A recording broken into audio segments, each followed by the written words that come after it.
This is Ed Brisson, and you're listening to the True North Country Comics Podcast.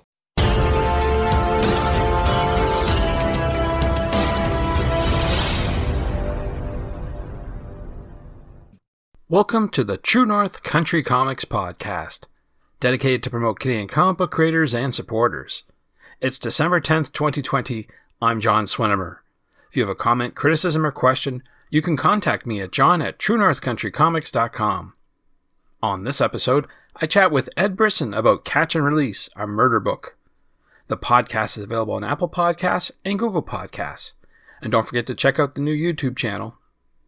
Ed is a comic book writer who garnered attention with his self-published crime series, Murder Book.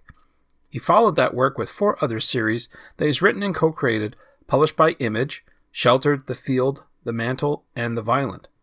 Ed has also written for Boom, Sons of Anarchy, Cluster, The Last Contract, Marvel, Secret Avengers, Secret Wars, Battle World, DC, Batman, Robin, Eternal, IDW, TMNT, X-Files Conspiracy, and many others.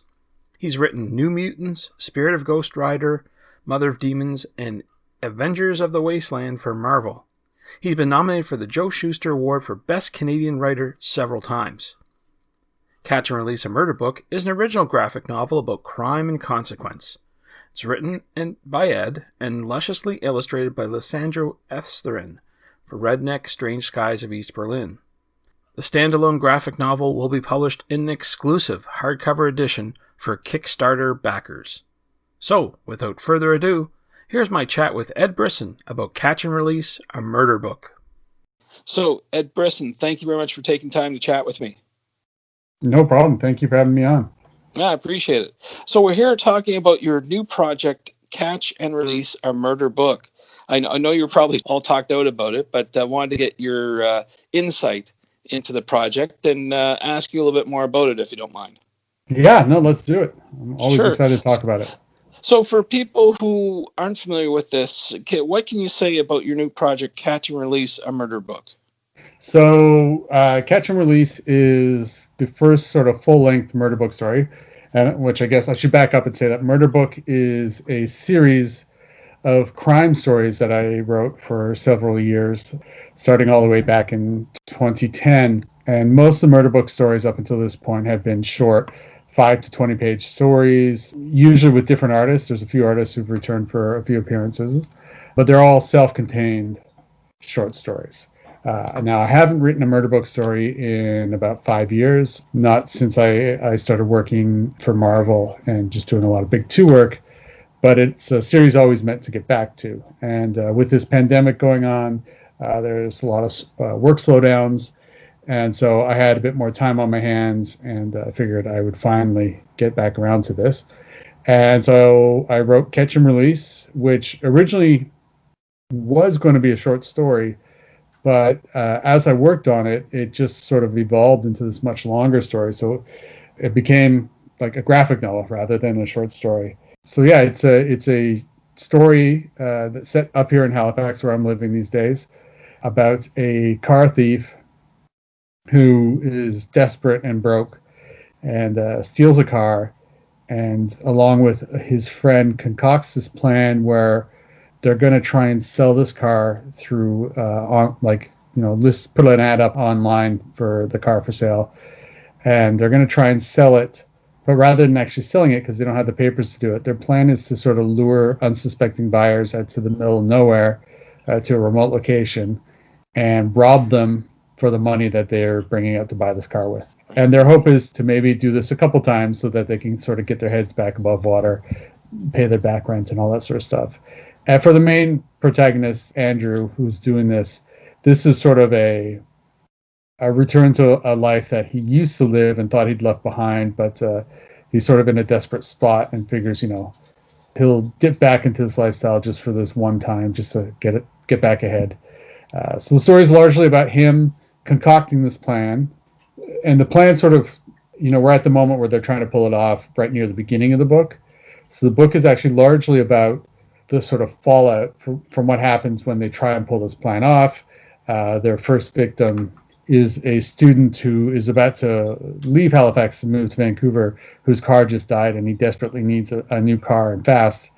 And Mm-hmm. so he's not necessarily being using as much due diligence as he might if he didn't need the car so quickly, and sort of falls for this. And the story is largely about the fallout of this incident where they try to rob this student and his friend who gives him a ride out there, and sort of them coming to terms with what happened, how they're going to deal with the situation, sort of what kind of man that Andrew wants to be afterwards. Like what he has some sort of I'm trying to be careful not to spoil too much, but You're right. he has to make some Yeah. fairly tough decisions about the things he's going to let weigh on his soul for the rest of his life, and it comes to a pretty violent and bloody head that again I'm not going to spoil, but I think is fairly interesting. That sounds intriguing, that's Incredibly for sure. interesting. Yeah, sounds like it. I wanted to ask you a bit about your collaborators. I know you did this series almost 10 years ago. I assume you're working with new folks now on this project? So I'm working with Lysandro Theron on art, and he's an artist I've worked with previously. He and I did a book for Boom Studios about 5 years ago called The Last Contract, which was another Canadian sort of crime yarn about a hitman with Alzheimer's and his incontinent dog. We're trying to figure out why someone's trying to kill him while not necessarily being able to sort of keep things straight in his mind. So yeah, Lysandra and I worked together 5 years ago and had been wanting to work together ever since. Again, it would just so happen that with the pandemic and everything that had been happening, when I finished the script, Lysandra just happened to have time that he could come aboard. There was a one or two times over the years where we'd sort of almost made it work, but just I couldn't make our schedules line up. But Right. Yeah. the silver lining, I guess, of the pandemic is, we both were able to make it work this time, and so finally getting back together. Great. I noticed you chose Kickstarter for this book, and congrats on being funded in just 6 hours. That's tremendous. But my question is, with all your acclaim, you could have gone to any publisher and said, "I've got this idea." So why did you choose Kickstarter? There's a few different reasons. One, I've kind of been eyeballing Kickstarter for a long time. I like the intimacy of it. I like that it's just the creative team and the reader. You're cutting out two layers of middlemen there with the publishers and distributors. I'm not fully comfortable just cutting out retailers, so we're trying to include stuff there for retailers as well, so they can participate in this. But I think the thing I like about Kickstarter is that crime is my favorite genre. It's a thing I love writing more than anything else, and I think it's where I do my best work. The downside to crime is it is still sort of a niche genre. It's a genre that used to be popular back in the day, but these days it's sort of a niche genre. And I find that the people who love crime really love it. But there's not, it's almost like a cult following. It's not like a massive following. It's definitely not the same sort of following you're going to get for, a big two superhero book or anything like that. Right. Yeah. So it felt like this just felt right for that sort of audience. I wanted to do like a hardcover edition, so I wanted control of that we could put out a really nice package. I wanted control over what it looked like. Kickstarter affords us the opportunity to do that, to come to the audience and say, this is what we're going to do, and let the audience decide if they want it or not. Right now, with the pandemic, publishers are rightfully sort of cautious with the kind of projects they want to back and the kind of things that they're going to publish, because there's a lot of economic uncertainty right now. Nobody knows what anything's going to look like a year from now, and so there's not as much willingness to take a risk on a project. And I would say that for a publisher, this project probably would be a risk.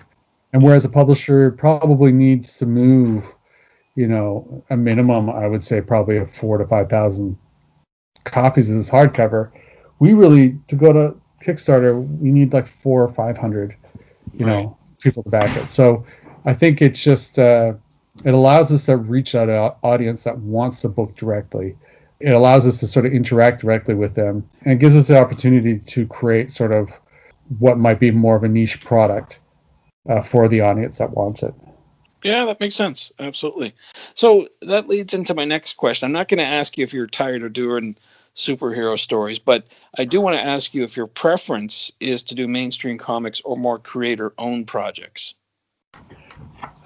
Preference is kind of tough. Is a kind of tough answer, but what I'll say is I do like the balance of doing both. And I'd always thought so for years before doing any big two publishing, writing for any big two publisher, I self-published for years. I have been self-publishing since 1994. So I self-published from 94 to 2012, right? Where I was just putting stuff out myself. And that might have been like mini comics that I was selling out of my backpack, or stuff that I would invest a bit more in and have printed myself and try and get distribution. So it wasn't until 2012 that I started working with, my first book came out through a publisher, which was Comeback, that came out, it's a book I did with Michael Walsh and Jordi Belair that came out through Image. Yeah. And that came through Image Comics, and that was our first published work, which I think actually came out like 8 years ago as of 2 days ago. That's sort of creator-owned stuff still, and I didn't really start working regularly for the big two publishers until about 4 or 5 years ago. And I always thought when I got in with the big two publishers that I would still find the time to do the creator-owned stuff that I like, and I haven't had that opportunity to. And so again, the slowdown has given me that opportunity. And I think, over saying if I have a preference for one over the other, is I would love to be able to do both. If that doesn't feel very dodgy of the answer, or it doesn't feel like I'm hedging my bets, I think they both just scratch different itches. I think a lot of the creator-owned stuff really sort of definitely feeds my soul, and it is probably the purest version of Ed Brisson that you're going to get in anything that you read. But I grew up reading Marvel and DC comics, right, and dreaming of being able to write those characters one day. And so, writing the work for hire stuff definitely scratches that itch and satisfies that part of who I am. Cool. That's great. No, I understand completely. So you've talked about Catch and Release. That's the next thing you got going. But I'm wondering if there's any other projects down the road that you can talk about now. So I have I believe I've got 4 different projects coming out, none of which I can talk about, unfortunately. No, that's fair. Yeah. It sucks because one of them would have been announced by now, but unfortunately, actually, I think 2 of them were going to be announced by now, but unfortunately, due to the pandemic, the publishing schedules have been pushed back. So until the publishers talk about them, I can't, which is frustrating because I desperately want to talk about them. The one thing I can talk about, which is sort of very slow progress, slow going, is that Adam Gorham and I are finally back working on the next volume of our series, The Violent, which is another crime series. I've written 2 issues so far. Adam's drawing and almost done the first issue, I think. But it is one of those things where he and I both are just kind of like slotting in as much work as we can get done on it between other projects, because we both still have to pay bills and such. Oh, sure. So where can people find out more about your stuff when it is announced? Find out more about your projects online and in social media? I would say the easiest way, well, there's two ways. You can either just follow me on Twitter, and on Twitter I'm just at Ed Brisson, so EDBRISSON, or you can go to my website, which is edbrisson.com, and I have a newsletter, so if there's a newsletter tab, folks can just click on. If you click on it, you can just subscribe to my newsletter, and I try and send out a newsletter once a week, which usually updates folks on what I'm working on and what I've got coming up. And right now, during the pandemic, I've been sending out free comics as well, digital comics, which are actually murder book shorts that I've worked on in the past. I've been sending them through my newsletter for folks to read for free. So they're usually 5 to 15 page stories I think I've been sending out. So, get some free comics through the newsletter if you like. Sounds good. Well, Ed, those are all the questions I have for you, but I'm wondering if there's something I didn't ask you that you'd like to get across in this interview. No, I just, all I like to say is, if folks are listening to this before December 16th, please go to Kickstarter and search up Catch and Release and have a look at the Kickstarter and consider backing it. Thanks to Ed for the chat. You can discover more about Ed on Twitter at Ed Brisson and online at edbrisson.com. And thanks to you for listening to the True North Country Comics podcast. If you haven't done so already, please subscribe to and like this podcast on Apple Podcasts. And please leave a good rating. Also check out the TrueNorthCountryComics.com website and follow along on Twitter at True North Comics. True North Country Comics is now on YouTube. Please like and subscribe to that video channel. Please send your feedback to John at truenorthcountrycomics.com. Thanks again for listening, and come back soon for another episode. Bye for now. True North Country Comics Podcast is copyright True North Country Comics, copyright 2020.